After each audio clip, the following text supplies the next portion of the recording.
kita saatnya untuk mendengar Dhamma Desana yang akan disampaikan oleh Suhu Syenting Mahastawira. Kepada Suhu kami persilahkan.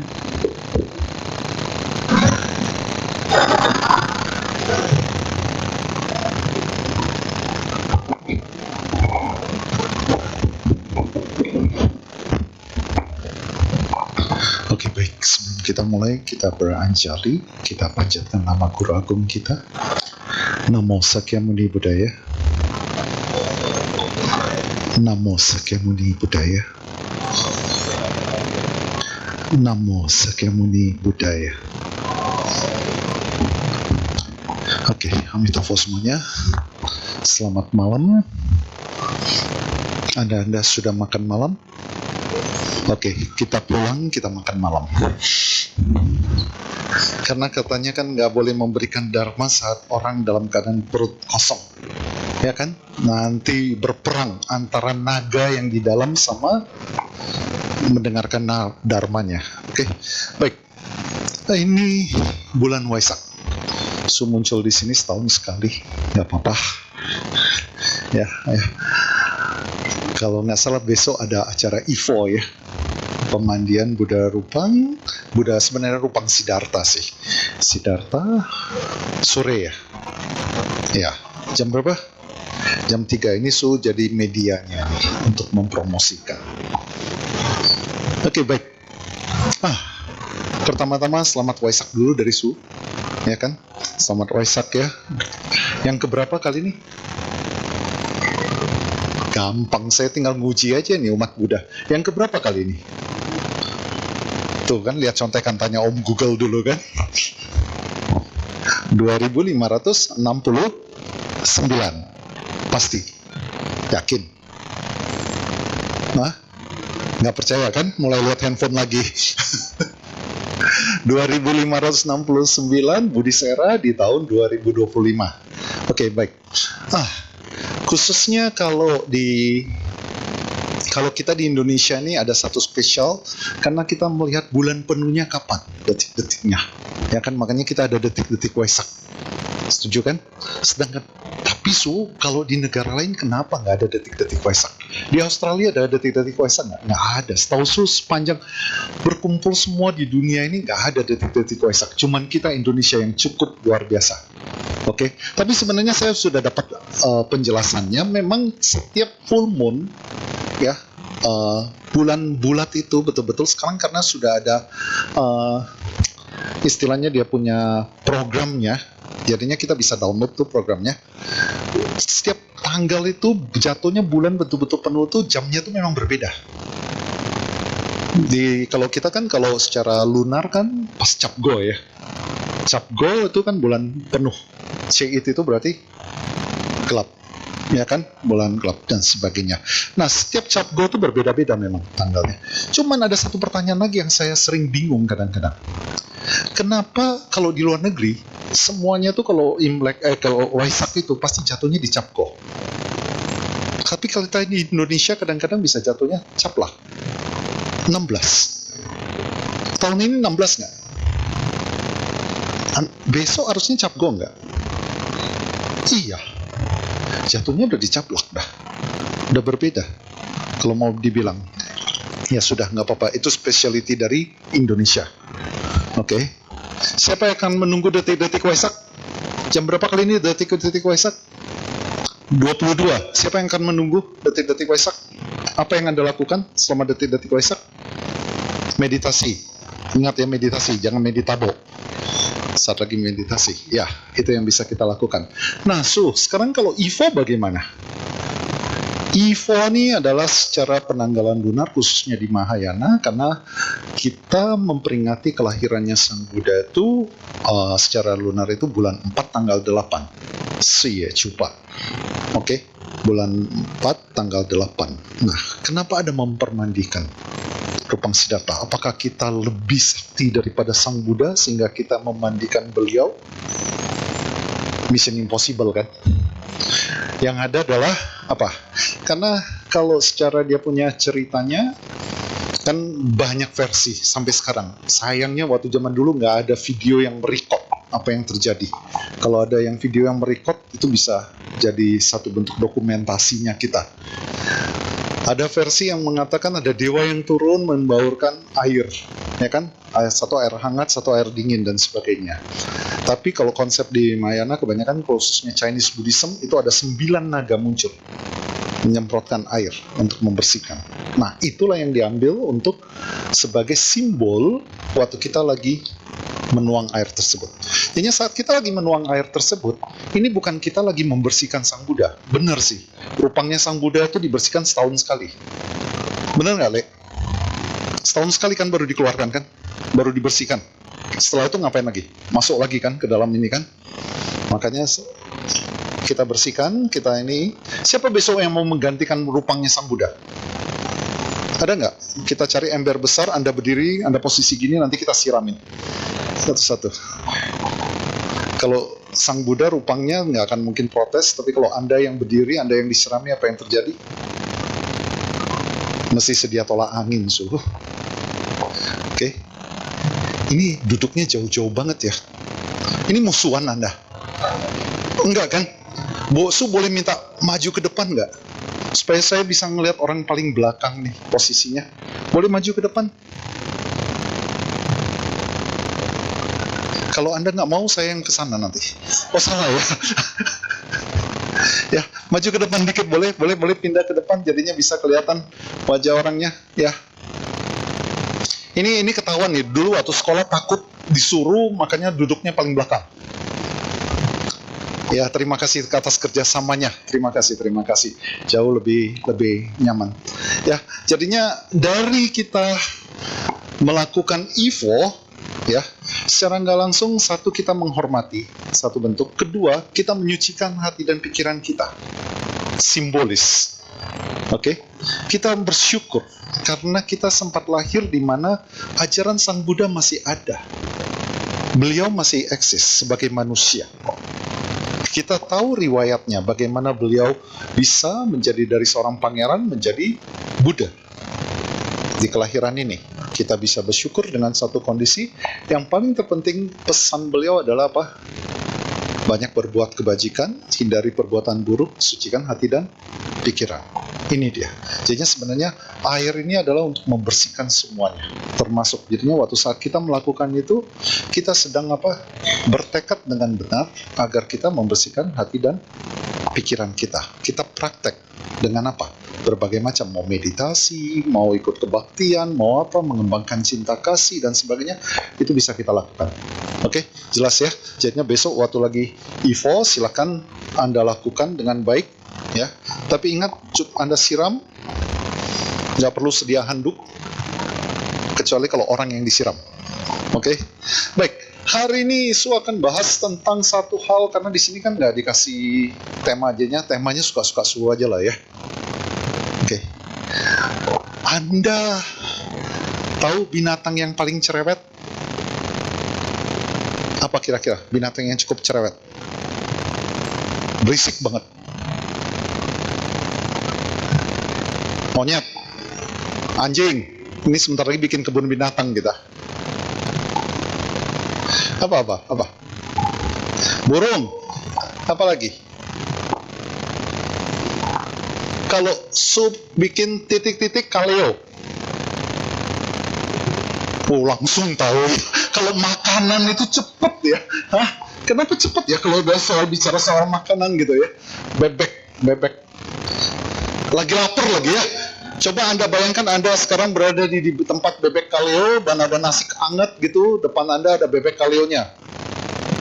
Cepet kan? Konsentrasinya cepet kan? Kalau meditasi setengah mati kan? Untuk bayanginnya, untuk kuansiangnya sebentar itu kalau udah soal makanan, oke? Hari ini saya akan bicara tentang bebek. Kok ngapain coba bahas tentang bebek? Bebek itu dalam bahasa Inggris apa? Duck. Oke, yang Su bahas adalah duck syndrome. Pernah dengar? Sindrom bebek. Kenapa dibilang sindrom bebek? Duck syndrome. Duck syndrome ini sebenarnya startingnya dari Amerika, ya.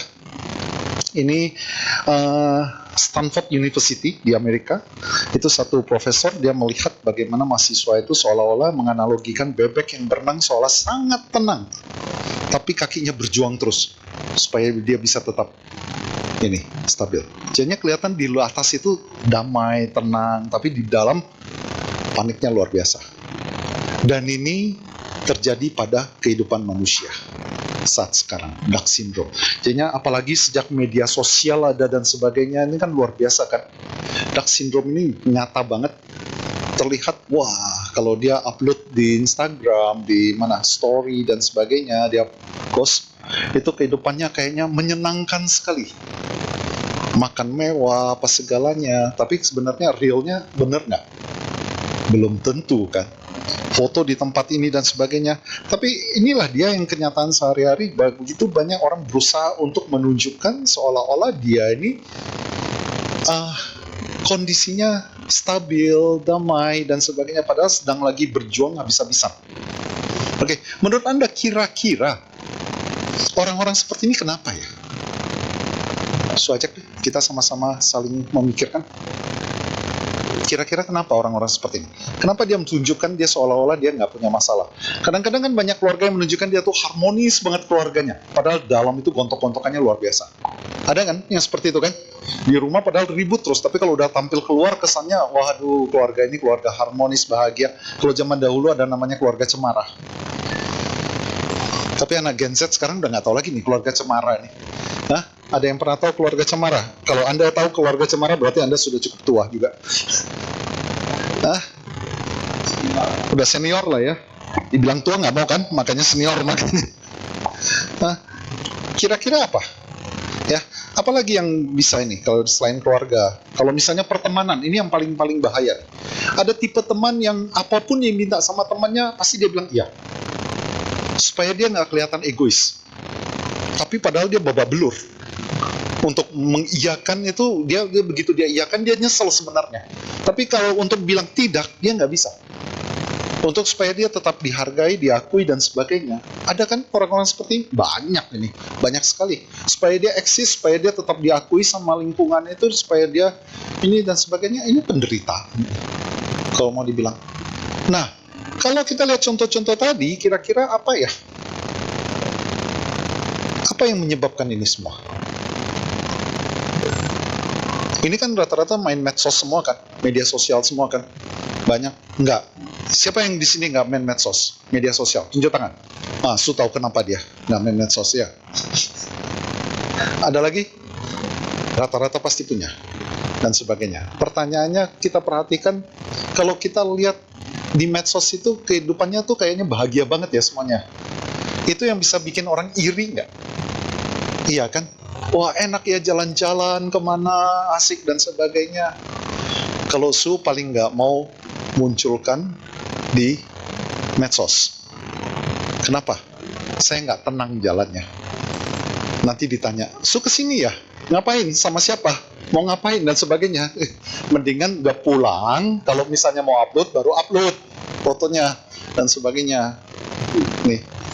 Oke, balik lagi. Pertanyaan Su, kenapa kira-kira Duck syndrome ini bisa terjadi? Ini kita nggak usah kaitkan dengan Buddha Dharma dulu dah. Ini sehari-hari dulu deh. Nanti kita baru bahas secara Buddhism. Kira-kira kenapa?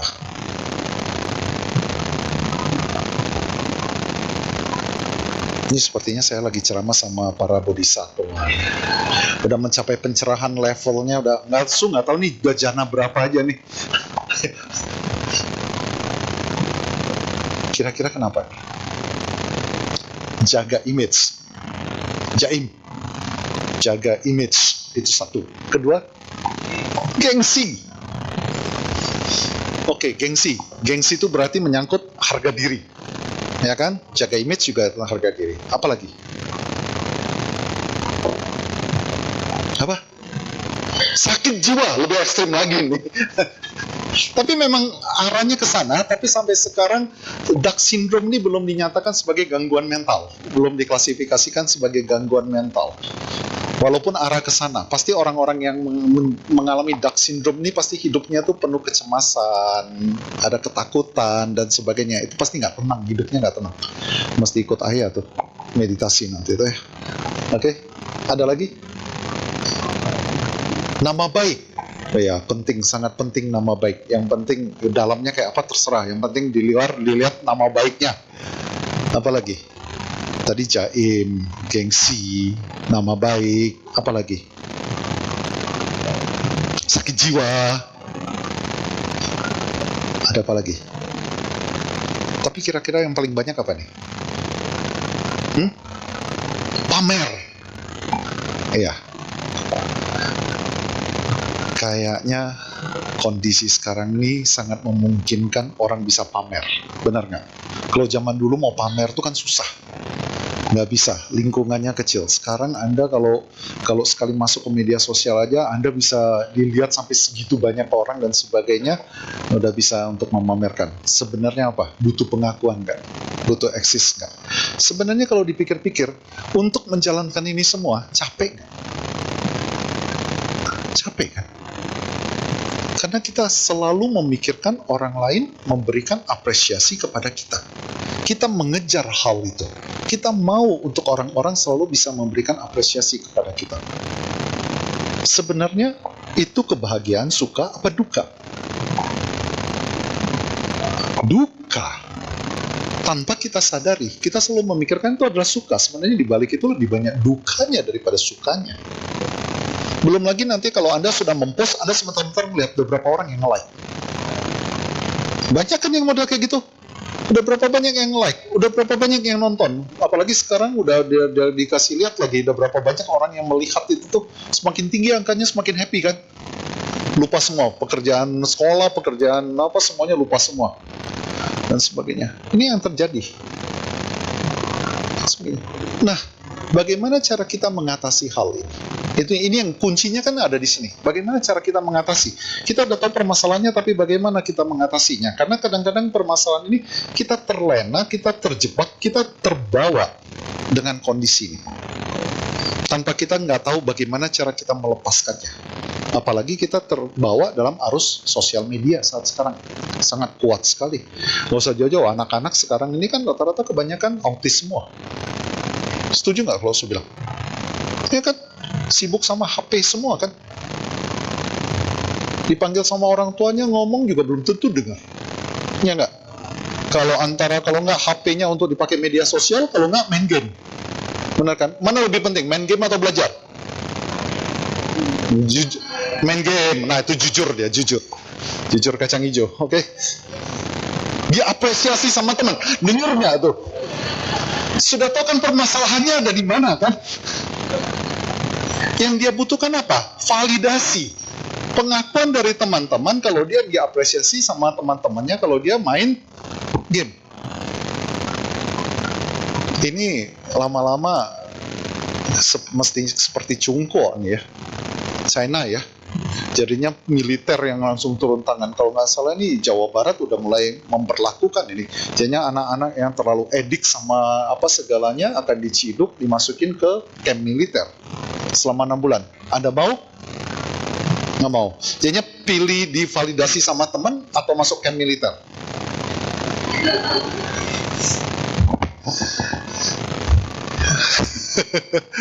Oke, jadinya tapi satu hal yang cukup bagus sih caranya China untuk melakukan hal itu, karena kalau nggak orang tua juga udah give up, nggak tahu bagaimana cara untuk mengatasi. Anak sekarang kan kadang-kadang lebih galak daripada orang tua. Orang tua banyak yang takut sama anak, benar nggak? Surasa sih iya sih, cuman nggak mau ngaku di sini. Sama kayak tadi keluarganya bahagia. Di sini ada orang tua yang datang tanpa bawa anak? Ada. Punya anak yang galak nggak? 2. Oh, istri Anda yang punya anak 2, Anda nggak punya anak. Ini egoisnya para bapak. Kalau urusan anak itu istri. Tapi kalau anaknya juara, itu anak saya. Anaknya prestasi itu anak saya. Pertanyaannya, di antara 2 anak ini ada yang galak? Semuanya. Oh, nggak takut mungkin sama bapaknya? Ya, sunga lanjutin lagi. Ya, bagus. Kalau apa? Di sini ada anak muda yang galak nggak sama orang tuanya? luar biasa. Hati-hati yang suka galak sama orang tua nanti jadi ayah. Jadi anggota sangha nanti. Jadinya Anda baik nggak sama orang tua? Atau galak sama orang tua? Suka ngelawan nggak sama orang tua? Tergantung mood. Hati-hati loh, nanti jadi suhu nanti. Dan sebagainya. Oke, jadinya kembali lagi kita lihat apa sih sebenarnya, bagaimana ini. Makanya kembali lagi yang pertama sekali kita harus sadari satu hal, dengan kondisi seperti ini adalah Duck syndrome ini kan berarti dia menyembunyikan kesulitan yang dia hadapi. Dia nggak mau kasih orang lihat akan kesulitan dia. Makanya kemarin nih, untuk anak-anak generasi sekarang gini ya, saya juga bingung. Saya bilang mungkin mereka ini dari alam dewa semua. Mereka jarang mau bertanya. Kesannya tuh mereka bisa saling baca pikiran satu dengan yang lain. Sampai saya bilang, tanya kalau memang nggak bisa. Ternyata kuncinya ada satu. Saya kemarin baru dapat dia punya videonya. Ternyata satu anak ini mengaku karena satu, dia berusaha mengerjakan sesuatu, dia habiskan waktu segitu lama, tapi nggak berhasil. Akhirnya dia berhasil dengan apa? Kuncinya satu kata, mau bertanya. Kenapa anak sekarang nggak mau bertanya? Satu, gengsi. Karena kalau saya bertanya, saya dianggap lemah. Kalau zaman dulu kan kalau bisa bertanya dan sebagainya. Jadinya anak sekarang ini malas untuk mau bertanya, hanya untuk menjaga harga dirinya dia, karena dia takut dianggap rendah dari yang lain, karena dia dianggap nggak bisa untuk melakukan, padahal seharusnya dia dengan gampang untuk bisa untuk mengerjakannya. Jadinya bertanya ini jadi satu hal yang paling susah untuk anak-anak sekarang. Jadinya coba direnungkan. Satu, sadari akan ketidakkekalan. Ini dia, anicca. Kita tahu anicca, segala sesuatu itu tidak kekal. Demikian juga masalah-masalah kita, kelemahan kita dan sebagainya, nggak usah sembunyikan. Jujur aja. Kalau saya memang dalam kesulitan, ya saya ngomong saya dalam kesulitan. Nggak ada orang selalu dalam keadaan di rank top terus, posisi di atas terus, perfect terus hidupnya, sempurna terus. Begitu banyak orang yang hanya jaga image supaya kelihatan dia kehidupan dia tuh bahagianya minta ampun. Padahal dalamnya babak belur. Berapa banyak kadang-kadang ada orang tua yang curhat ke saya, bagaimana sikap anaknya sangat kurang ajar dan sebagainya, tapi dia harus menjaga di luar itu supaya kelihatan anaknya baik, anaknya tetap ini dan sebagainya. Itu terjadi kondisi ini. Makanya nggak usah, kita nih minta untuk belajar untuk satu lagi kejujuran, ya kan? Pancasila Buddhis kita selalu baca, kita selalu sebutkan setiap kali kita kebaktian. Diminta untuk kita tidak berbohong.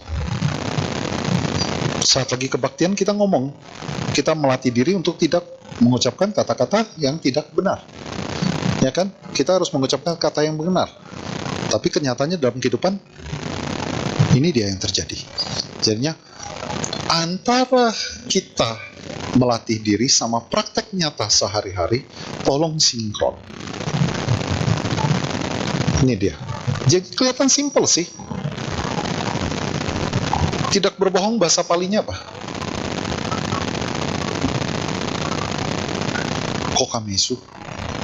Musawada, ya kan? Kalau di dalam altar musawada weramani sikapadang sama diami kan, benar kan? Kalau sampai di luar, keluar aja dari gerbang wihara jadi apa? Musawada habis-habisan gitu kan?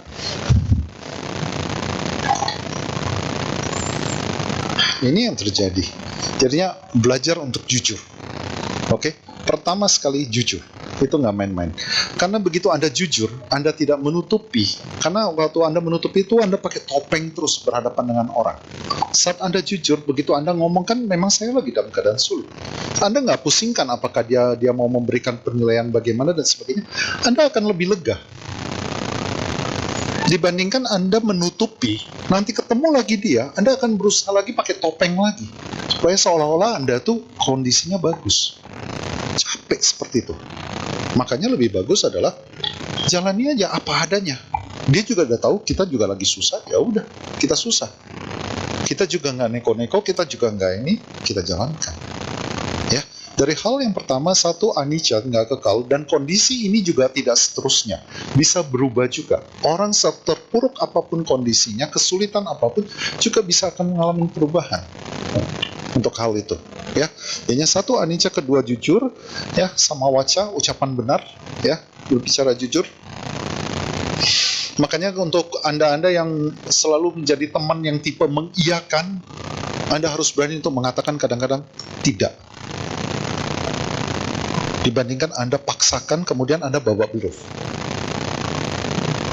Cuman karena kita di Indonesia ini banyak bodhisatwanya puhau ise pusa mohosa, oke?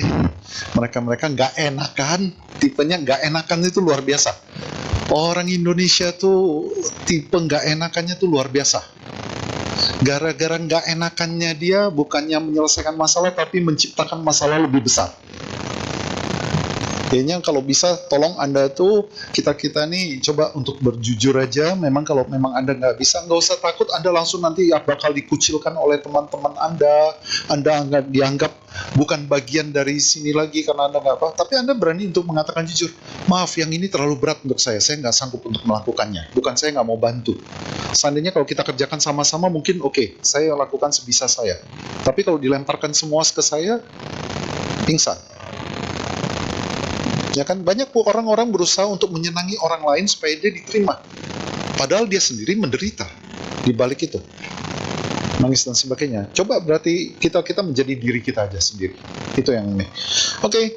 Dan lepaskan mana atau kesombongan. Nih, renungkan apakah pencapaian ini membuat saya bahagia atau sekedar pamer. Tadi kan ada kata pamer kan, untuk pamer. Real bahagia atau kebahagiaan yang semu. Kebahagiaan yang semu, bukan real bahagia. Anda tersenyum, kalau foto aja lah, nggak usah jauh-jauh. Disuruh sama tukang foto, senyum. Real senyum atau pura-pura? Pura-pura kan?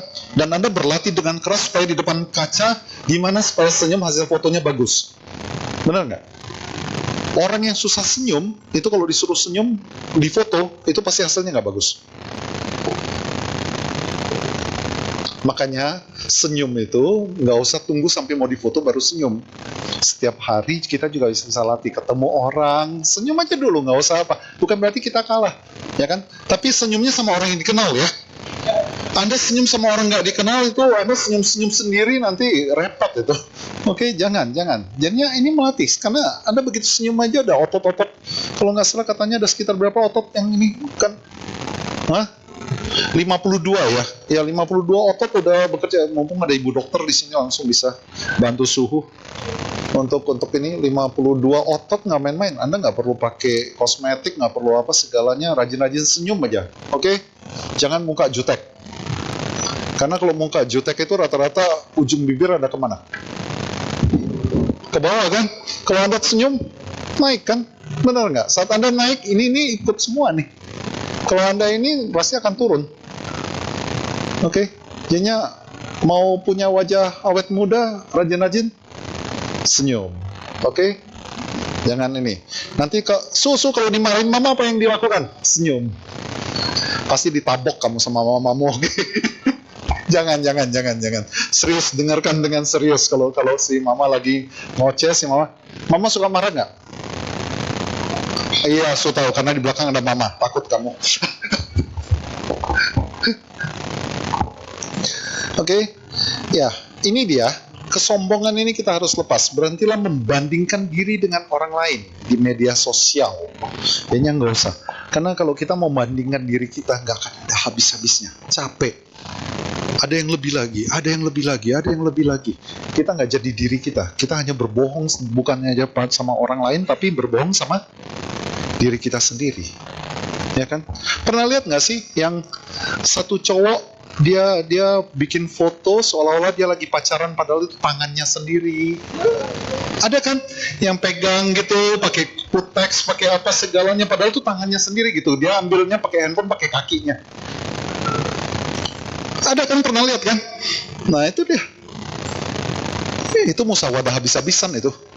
Oke, hanya untuk kelihatan dia tuh punya pasangan, dia tuh dapat mesra-mesraan dan sebagainya. Kalau begitu ditanya, mana pacarmu? Bingung kan jawabnya kan?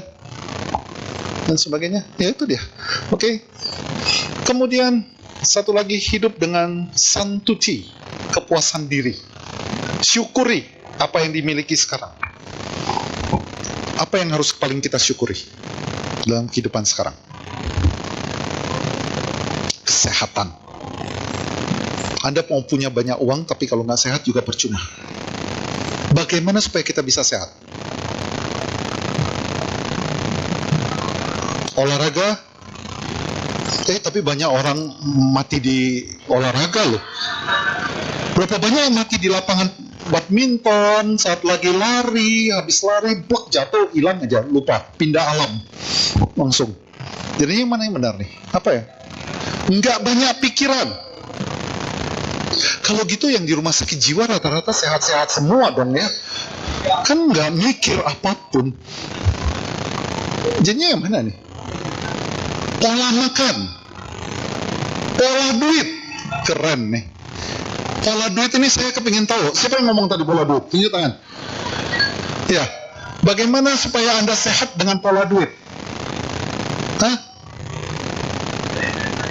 Cari duit banyak. Anda mau duit banyak nggak? Anda mau berapa? Sebutin aja. Kira-kira nanti kalau dia dapat duit segitu, Anda akan sehat nggak?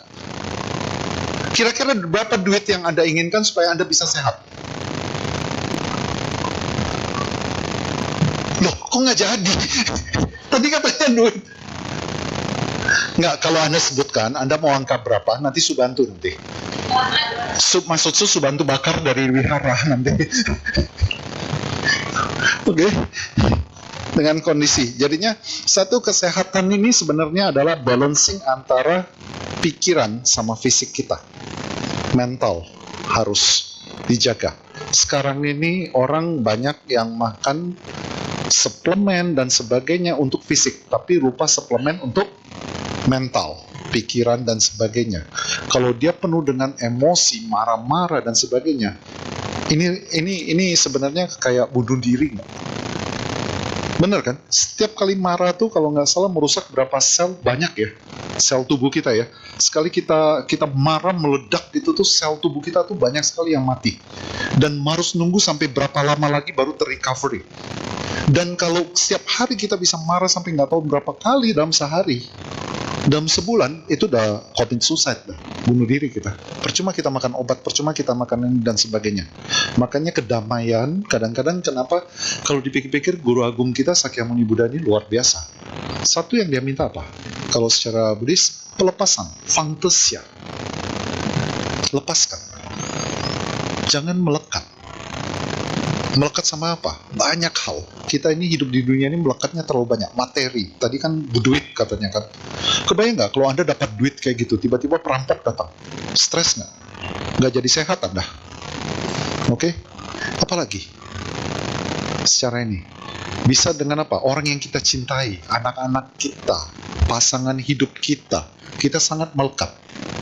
Saya baru tadi ada ngobrol, saya bilang, bukan apa, banyak orang tua yang sangat sayang sekali sama anaknya, tidak mau lepas dari anaknya. Apa yang terjadi?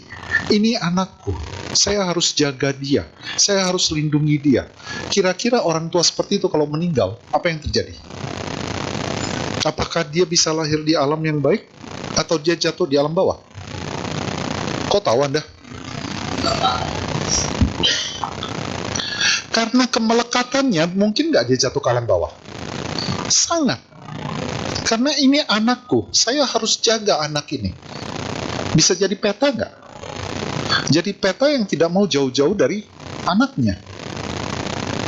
Anaknya hidupnya bahagia nggak kalau didekatin sama peta terus? Ya nggak bahagia juga. Dengan kondisi yang apa? Makanya tolong orang tua, ya, sesayang apapun Anda sama anak Anda, ya, bijaksanalah. Cinta kasih itu harus dibarengin sama kebijaksanaan. One day, satu saat kita juga akan pergi. Kita juga akan tinggalkan dia. Dia juga harus mandiri. Nggak bisa semuanya kita harus ada di samping dia terus. Ya kan? Dulu orang tua kita juga memperlakukan hal yang sama. Kita harus mandiri, apalagi kalau didikan zaman dulu, kamu cepat, kalau bisa secepat mungkin kamu merantau. Pulang kamu mesti sukses. Itu yang terjadi. Ya kan? Nah, itu udah zaman cara pola orang tua dulu mengajarkan. Cuman sekarang terlalu enak. Jadinya para orang tua bukannya mau takut-takutin, cuman ini sangat mungkin terjadi kalau sekarang ini. Karena terlalu melekat sama anak, terlalu melekat sama ini dan sebagainya. Saya nggak mau berpisah, saya nggak mau apa, terlalu melindungi dan sebagainya. Ujungnya apa? Satu, kita menderita. Kedua, kita bisa sakit-sakit. Ketiga, secara mental kita juga bermasalah. Keempat, setelah kita meninggal, kita juga belum tentu kondisi kita akan akhir dengan kondisi bahagia. Karena waktu saat kita mau menutup mata terakhir, kita penuh dengan kekhawatiran, kecemasan. Anak saya nanti siapa yang jaga? Anak saya nanti siapa yang ngurus? Siapa yang iniin? Itu kan negatif semua. Makanya kenapa Fangtes ya, lepaskan ini nggak main-main. Anda pelan-pelan. Dengan apa? Makanya pertama kali starting pertama Sang Buddha ajarkan apa? Dana. Bukan sila dulu, dana. Karena ini kuncinya sebenarnya. Anda melepaskan, Anda melakukan karma baik, Anda membuat apa dan sebagainya sehingga Anda memperoleh hasil sekarang karena Anda dulu pernah dana. Anda juga mau melepaskan apa yang Anda miliki. Kalau saya bilang, nggak bisa, ini harta saya mesti pegang sekuat-kuatnya. Siap-siap juga Anda cuma jadi peta di situ supaya nggak diambil barang Anda dan sebagainya. Sangat bisa. Ini punyaku, nggak boleh orang lain yang miliki. Makanya lepaskan. Ini bukan satu bilang tidak boleh umat Buddha untuk mencari kekayaan. Silakan cari kekayaan sebanyak-banyaknya. Setelah itu Anda mau lakukan dana sebanyak-banyaknya sehingga Anda bisa memupuk karma baik, ya kan? Sokong kegiatan Buddha Dharma dan sebagainya. Itu bisa Anda lakukan dengan sangat baik. Sepanjang hidup Anda, jadinya Anda punya arti dalam kehidupan Anda, punya value dalam kehidupan ini. Oke? Nah, final terakhir ya, harus bersyukur dengan diri yang dimiliki ya. Kesehatan adalah kenikmatan tertinggi ya, itu di Dhammapada ada tulis ya. Fokus pada progres kecil bukan pada kesempurnaan. Jadinya momen-momen sekecil apapun bisa membuat kita bahagia. Syukuri. Nggak perlu muluk-muluk harus berhasil dulu. Banyak orang kerja itu nggak bisa happy. Kenapa? Karena dia konsepnya adalah saya kerja untuk bahagia. Saya kerja untuk bahagia. Oke, dia kerja banting tulang karena dia kepingin untuk bisa mencapai yang namanya bahagia, happy. Tapi apakah dia mendapatkan happy? Enggak. Permasalahannya, saat dia mau kerja, dia harus happy dulu. Begitu dia happy, dia bekerja, semuanya bisa ringan nggak? Lebih enak nggak? Jadinya kuncinya mesti happy dulu kita waktu mau bekerja, kita happy. Makanya rubah istilah I hate Monday. Coba ganti I love Monday. Nggak mungkin suhu. Ya kan? Kalau orang kerja rata-rata bilangnya I love apa? Friday. Ya kan? Kenapa? Friday? Apa itu singkatan dari apa? Thanks God, it's Friday.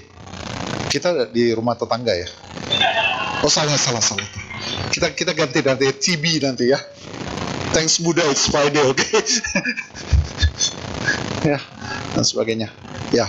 Kurang lebih seperti itu kalau Su bilang sih. Jadinya intinya dari Duck Syndrome ini balik lagi, kita nggak usah memikirkan keluar itu. Musuh terbesar kita adalah diri kita sendiri. Kita yang menyebabkan penderitaan itu. Nanti kan belajar jujur, belajar untuk rendah hati, belajar untuk ini segala simpel itu, tapi nggak main-main. Efeknya itu besar sekali dalam kehidupan kita. Oke? Hidup sehat, hidup bahagia, hidup tenang, hidup tentram, akan itu menjadi satu kebahagiaan dalam ini. Ya, sejadinya sehatkan fisik dan sehatkan mental dan pikiran kita. Jelas ya? Oke, baik. Sampai sini ada yang mau bertanya? Silakan. Atau subalikin lagi ke MC deh. Terima kasih Suhu atas nama desana yang telah diberikan. Sebelum kita memasuki sesi tanya jawab, izin Suhu nanti akan ada tanya jawab ya. Silakan. Kalau gitu. Oke. Baik, sebelum kita memasuki sesi tanya jawab, kita akan rehat sebentar. Kita akan nyanyikan lagu. Pada petugas, kami persilakan.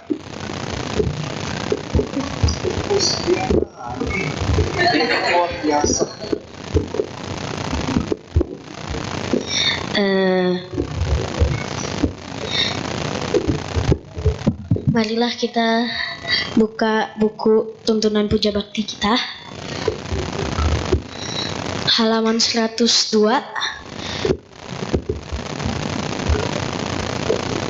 Kita nyanyikan lagu berjudul Mendengar Buddha Dhamma.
Membacakan parita,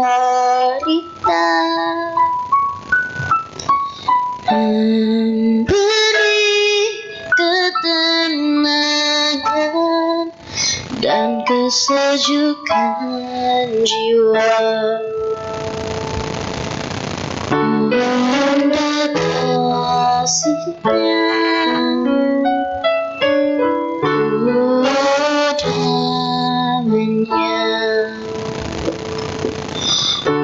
Buddha Gautama,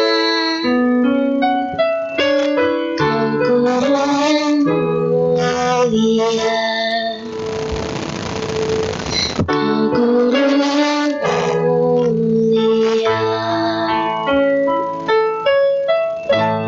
Thank you.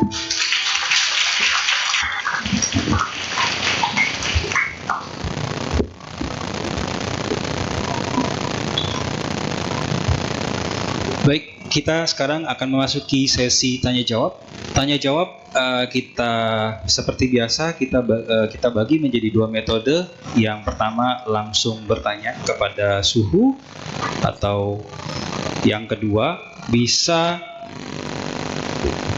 WhatsApp ke nomor admin VPDS di 0811 9921 098. Saya ulangi, 0811 9921 098. Sambil menunggu pertanyaan yang masuk lewat WA, kita buka dulu pertanyaan yang ingin langsung bertanya kepada suhu. Ada? Nggak ada, kita pulang. Makan dulu suhu. Oh, makan dulu. Dulu kan, bukan sekarang kan makan. Oh iya. Ada yang bertanya ingin langsung? Tinggal tunjuk tangan, maju ke depan. Ada? Ada. Terus, ini yang suaranya bagus. Beri tepuk tangan dulu. Untuk suhu. Amin topo. Kalau misalnya kita marah sama Bentar. Ini pertanyaan kamu sendiri atau titipan? sendiri sih. Ya. Kalau misalnya kita marah sama orang tua, itu termasuk karma buruk gak? Wis. Oke, itu aja pertanyaannya. Ya itu dulu sih. Oke, baik, langsung jawab ya. Kalau kita marah ke orang tua itu karma buruk nggak? Oke, para koko, cici, bapak-bapak, ibu-ibu, silakan dijawab. Buruk. Karma buruk nggak? Buruk. Siapa bilang karma buruk? Siapa bilang enggak karma buruk? Yang lainnya ini apa ini? Tergantung kasusnya. Oke lah, anggap aja separah apapun juga yang dilakukan oleh orang tua, boleh nggak kita marah-marah sama orang tua? Siapa yang setuju bilang boleh? Satu orang? Dua orang? Siapa bilang tidak boleh? Siapa bilang cuekin aja?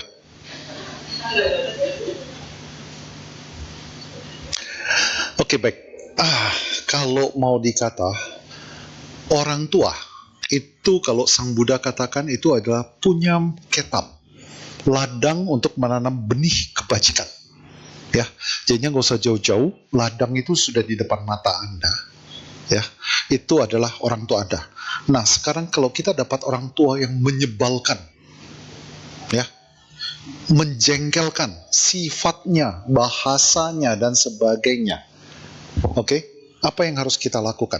Satu, kita sadari dulu. Kita jadi anak beliau.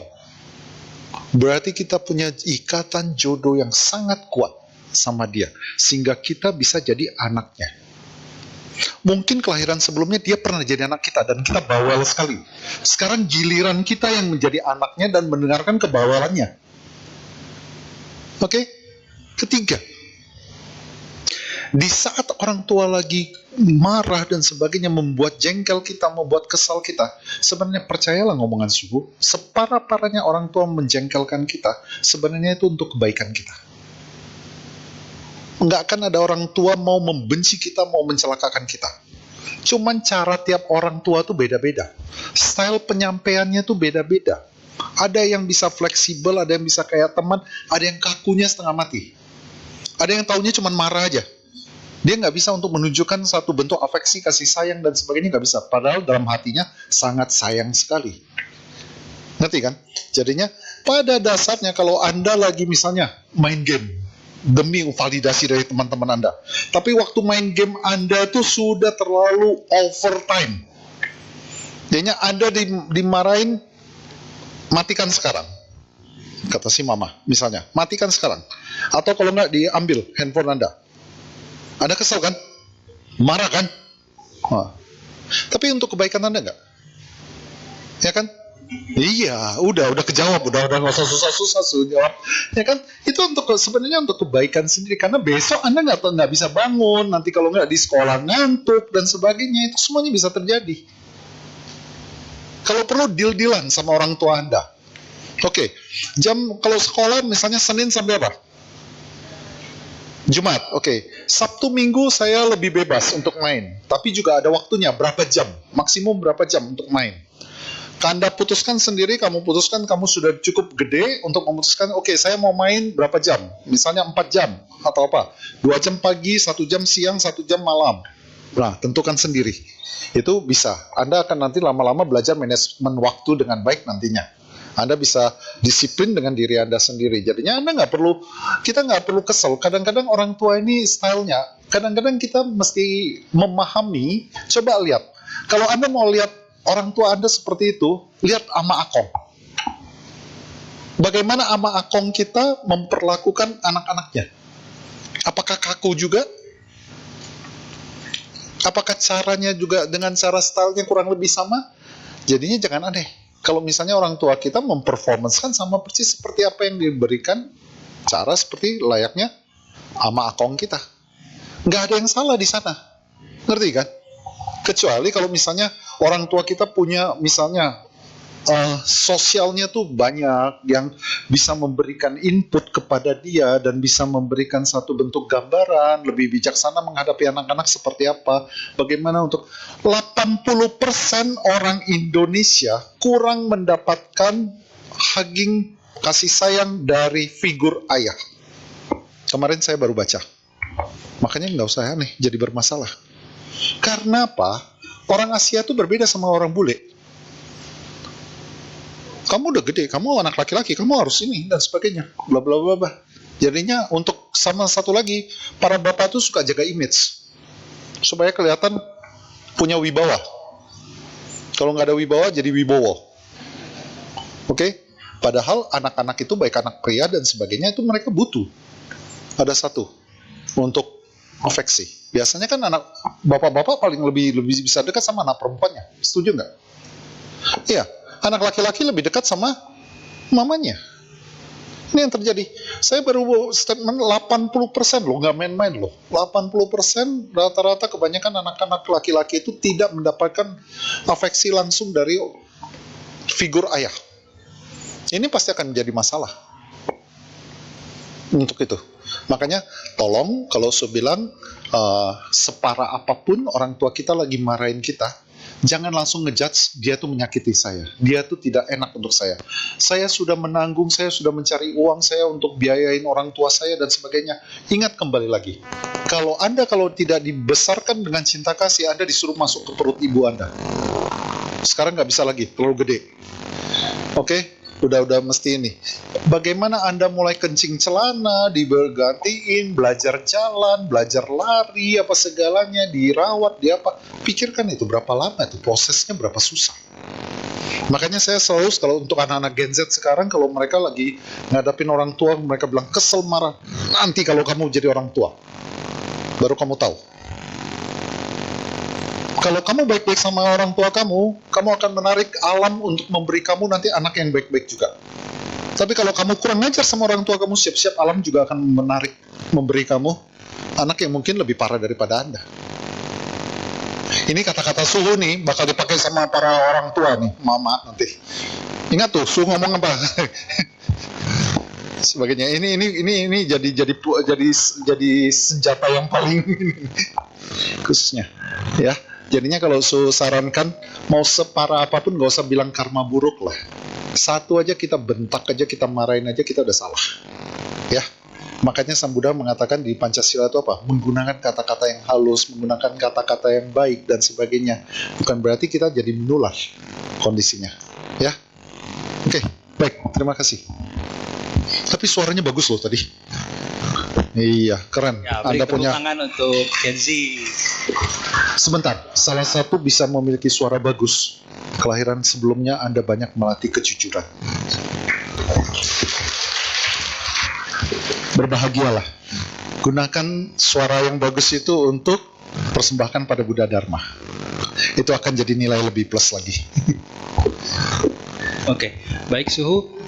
Ada yang bertanya lagi? Tidak? Oke, masih ada. Boleh Pak. Boleh pulang. Boleh Pak, maju ke depan Pak.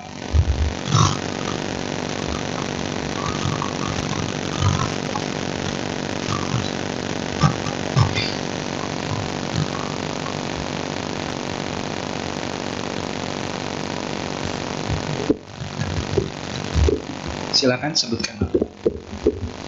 Selamat malam suhu, Bapak, Ibu, teman-teman sedama. Perkenalkan, nama saya Firyawan. Saya ingin bertanya suhu. Kalau dalam hidup ini kan kita sebagai manusia itu penuh dengan yang namanya image, citra diri, terus juga reputasi, dan kebanyakan kita berinteraksi dengan manusia lain itu juga berdasarkan image yang kita bangun itu suhu. Dan tadi saya dengar bahwasannya kita itu diharuskan atau dianjurkan untuk melepas keterikatan kita terhadap pencitraan dan juga image itu sendiri suhu. Tapi kalau misalkan kita itu sudah benar-benar terlepas daripada keterikatan itu, atau daripada pencitraan itu sendiri, sesungguhnya apa yang tersisa daripada hidup kita ini suhu? Apa yang tersisa daripada tubuh dan diri kita ini kalau misalkan kita tidak ada image atau tidak ada citra yang kita perlihatkan kepada publik atau halayak umum. Terima kasih. Terima kasih. Wiryawan ya? Ya, oke, terima kasih Wiryawan pertanyaannya. Ini jawaban Anda gampang. Saya akan bertanya kepada ayah. Apalagi yang kita mesti tampilkan? Gak ada lagi kan? Pakaian kita gini-gini terus kan? Rambut kita gini-gini terus kan? Gak perlu ikut model, gak perlu ini, gak perlu krimbat, gak perlu kesalon, gak perlu apa, gak pernah bawa sisir. Apakah kita langsung menjadi tiada? Enggak, kita tetap eksis. Eksis dalam hal apa? Membabarkan dharma, melatih umat, ya kan? Kayak ayah konsentrasi di meditasi, bisa membawa bantuin segitu banyak umat yang melakukan meditasi. Jadi kalau Anda mau tahu jawabannya, masuk jadi anggota sangha. Nangis nanti pasangan Anda dan sebagainya. Enggak, kita nggak perlu validasi, kita nggak perlu ini. Terus terang saya bilang, saya sendiri secara pribadi jarang sekali mau mempost dan sebagainya. Itu kebanyakan orang lain yang repost apa yang kegiatan dan sebagainya. Dengan hal ini, jadinya kembali lagi kepada kita. Satu, kalau kita nggak memikirkan citra diri terlalu tinggi, satu, kita udah terbebas dari memakai topeng. Karena citra diri yang kita tampilkan itu akan menuntut kita untuk mendapatkan satu bentuk penghormatan dari yang lain, supaya tetap dihargai sama yang lain. Begitu kita nggak dihargai, kita langsung down, udah langsung duka. Kedua, citra diri yang Anda bentuk untuk 10 orang bisa jadi 10-10 ini berbeda. Anda tampil di A berbeda, Anda tampil di B berbeda, Anda tampil di C berbeda. Kadang-kadang Anda nanti bisa confuse dengan diri sendiri, yang mana saya harus tampil. Itu duka juga lagi. Kalau Anda memang tampil apa adanya, nggak usah terlalu muluk-muluk, nggak usah terlalu ini, nunjukin apa adanya. Kadang-kadang malah orang-orang yang mereka top rank itu, mereka lebih senang melihat orang yang jujur apa adanya, nggak bermuka dua, dan sebagainya. Ada satu orang waktu kemarin ini datang ke saya, dia bilang dia mau minta tolong untuk ibunya masuk rumah sakit dengan kondisi yang separah, bla bla bla bla dan sebagainya, butuh pampers, butuh apa segalanya, bla bla bla dan sebagainya. Cuman saya waktu dia lagi ngomong itu, saya ngeliat mata dia. Saya cuma tanya, rumah sakitnya di mana? Ternyata dia gelagapan. Begitu saya tanya, udah kelihatan muka dia langsung berubah jadi merah. Matanya mulai ini, nggak berani lihat mata saya, kanan kiri, ini orang udah ketahuan bohong. Kalau dia betul-betul, dia tidak mengarang cerita, semuanya detail nggak dia? Ditanya rumah sakit, Anda dibangunin, mamamu masuk rumah sakit mana? Pasti bisa ngomong. Ini dalam keadaan sadar aja ditanya aja nggak bisa jawab. Apa yang dia pakai? Topeng yang dia ada pakai. Kemudian saya bilang, saya nggak bisa bantu. Saya bilang, saya akan bantu, saya akan sediakan pampers. Besok kamu datang. Saya siapin pampers. Saya siapin tisu basah untuk Anda dan sebagainya. Datang, ambil. Saya bilang, nggak muncul lagi tuh orang. Yang diharapkannya apa? Pasti saya mesti kasih uang. Ngerti kan? Kalau Anda menjaga citra diri Anda terlalu luar biasa, Anda akan jadi capek. Anda akan capek dengan diri Anda sendiri. Nggak usah mikir apa yang tersisa, nggak perlu. Anda akan jauh lebih menikmati hidup Anda. Anda nggak perlu menjadi orang yang berbeda. Anda akan menjadi apa adanya. Ngerti kan? Kan nggak mungkin datang ke sini tiba-tiba pakai batik, kan nggak mungkin kan? Tetap aja kayak gini. Mau ketemu presiden juga kayak gini, mau ketemu orang mati juga ke sini, dan sebagainya tetap kayak gini. Nggak perlu saya harus tiba-tiba berubah. Ini dia kondisinya. Jelas ya? Jadinya kalau sarankan, lupakan hal-hal tersebut, jadinya lebih bagus jadi diri Anda sendiri. Anda nggak akan capek dengan diri Anda sendiri, dan mungkin Anda akan memberikan performance jauh lebih bagus nantinya. Karena Anda tidak ada beban, tidak ada ini dan sebagainya. Anda nggak perlu harus memakai topeng segitu banyaknya. Karena citra diri ini sebenarnya topeng semua. Setuju nggak? Makanya ada lagu Lepaskan Topengmu. Benar kan? Bukalah topengmu. Capek kan? Ya kan? Ya itu dia. Oke, itu aja dari Amitofo. Amitofo, Suhu. Suhu, boleh ada satu lagi pertanyaan? Iya. Boleh ya. Dari WA. Ya, dari WA. Kita mulai dari WA. Ada berapa pertanyaan di sini? Satu aja. Ada dua sih, Suhu. Ada dua. Yang satu mengulang Dhammadesana yang tadi Suhu ceritakan. Dia ingin tahu lebih lanjut lagi. Yang satu lagi pertanyaan. Boleh dua-duanya apa satu saja? Kalau suruh mengulangi lagi, suruh dia nonton rekaman aja nanti. Iya. Oke, kita langsung lanjut ke pertanyaan aja ya, Suhu. Di WA ada pertanyaan, Suhu izin bertanya, jika kita menyembunyikan perbuatan baik yang telah kita lakukan, apakah hal tersebut baik untuk dilakukan? Terima kasih, Suhu. Oke, jujur, latih kejujuran. Siapa yang kirim WA ini? Kan kita baru ngomong soal kejujuran nih, latih kejujuran. Siapa yang barusan kirim WA ini? Tunjuk tangan. Wah, nggak jujur nih. Ini musawadah habis-habisan ini. Baru tadi baca Pancasila. Beneran nih nggak ada yang kirim. Pertanyaan ini pasti dari sini kan? Iya, nggak mungkin dari luar kan? Nggak mungkin. Sekali lagi saya tanya, siapa yang WA pertanyaan ini? Karena berhubung nggak ada yang menanya, nggak usah dijawab. Berarti kan nggak perlu dijawab kan? Setuju kan? Ya kan, setuju kan? Udah berarti nggak perlu dijawab ya. Kata Sang Buddha, tidak menjawab adalah salah satu teknik menjawab. Dengan tidak menjawab. Karena tidak ada yang bertanya, maka tidak perlu menjawab. Ayo tunjukkan dirimu. Kan nggak mungkin Su bilang bukalah topengmu gitu kan. Ada nggak kesempatan terakhir nih, suka sih. Ayo, ada nggak yang bertanya nih siapa? Nggak apa-apa, nggak usah malu-malu, nggak usah ragu-ragu. Tunjuk tangan, nggak usah ragu-ragu. Anda nggak dihakimi kok. Tunjukkan dirimu. Kita lagi melatih kejujuran nih. Ya payah. Padahal Su lagi berharap langsung bisa terpraktek di sini saat ini. Nggak apa-apa. Jujur aja sama diri sendiri dulu. Ada nggak? Oke lah. Mungkin orangnya sangat-sangat introvert sekali, oke? Tidak mau eksis, makanya itu dia pertanyaan dia kan melakukan kebaikan tanpa ngomong-ngomong kan? Betul. Ya sama, dia bertanya tapi dia nggak berani menunjukkan diri dia kan? Kurang lebih udah kelihatan satu level, satu nada tuh orangnya. Di Zen ya, Chan Buddhism, itu ada satu kata-kata sampai sekarang saya masih ingat. Apabila Anda bisa menyebutkan, tapi Anda tidak bisa melakukan, jangan disebutkan. Apabila Anda bisa berbuat, tapi Anda tidak bisa mengatakan, jangan lakukan. Ulangin lagi ya. Apabila Anda bisa mengatakan, tapi Anda tidak bisa melakukan, jangan katakan. Apabila Anda bisa berbuat, tapi Anda tidak bisa mengatakannya, jangan lakukan.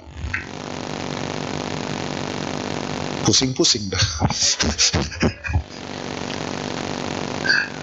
itu terlalu dalam tuh. Zen, Chan, Buddhism. Dia punya itu kalau Anda tahu yang zaman dulu tuh sempat di Gramedia ada komik Zen itu, Chan itu percakapan yang apa? Nah itu saya ingat betul. Kalau sekarang jadinya cuma diambil yang satu, NATO, no action, talk only, nggak boleh. Ada kan orang yang tipenya ngomong doang, tapi kalau dia disuruh kerja nggak mau kerja. Ini harusnya gini-gini. Oh, di wihara tuh banyak tuh yang model kayak gitu. Ini harusnya kayak gini. Ini harusnya mesti jalannya kayak gini. Anda mau kerjain nggak? Nggak. Ya udah, bye-bye. Dan sebagainya. Untuk Anda yang melakukan kebaikan, tapi Anda tidak mau mengungkapkan, boleh nggak? Boleh-boleh ya, nggak ada masalah. Tapi dengan satu catatan, Anda tidak butuh validasi. Anda tidak mementingkan Anda diberikan penghargaan dari perbuatan Anda. Sehingga waktu Anda, siapa nih yang melakukan? Anda nggak sebutkan, kemudian salah orang lagi. Kemudian orang mengatakan, oh terima kasih kepada si A. Padahal jelas-jelas si B yang melakukan.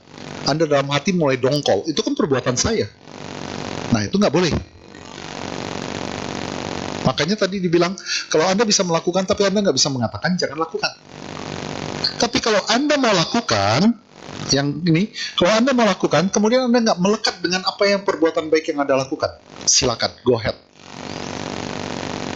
Anda nggak mau pusingin apakah orang lain yang diberikan penghargaan, apakah orang lain yang diberikan appreciate, ataukah perbuatan baik Anda bisa ini dan sebagainya. Kemudian Anda nggak dapat nama, Anda nggak dapat dipuji, Anda nggak dapat ini dan sebagainya.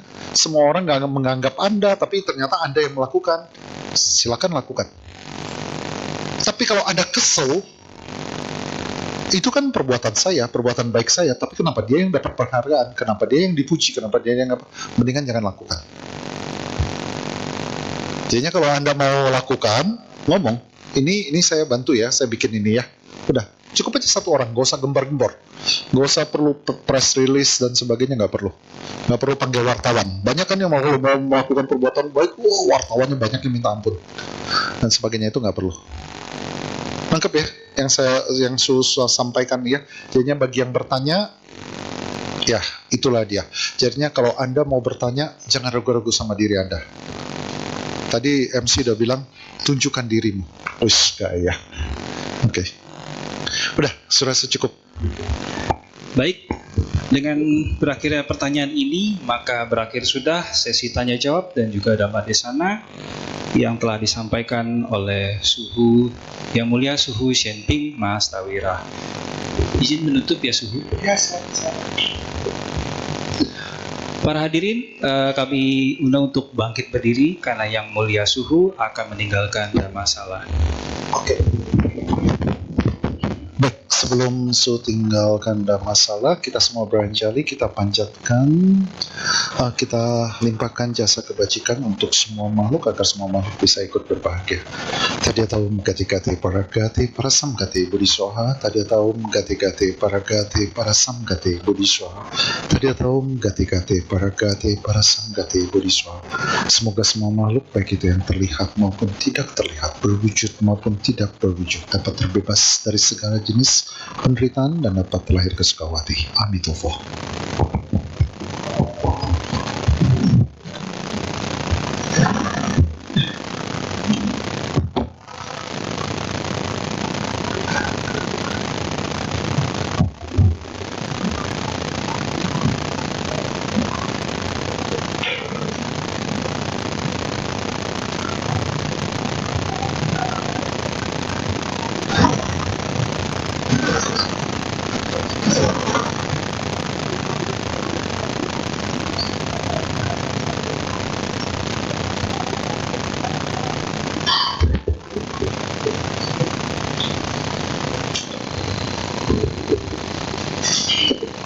Baik Bapak Ibu, setelah kita membacakan parita, bernyanyi dan mendengarkan Dhamma Desana, marilah kita lengkapi perbuatan baik kita dengan berdana parami.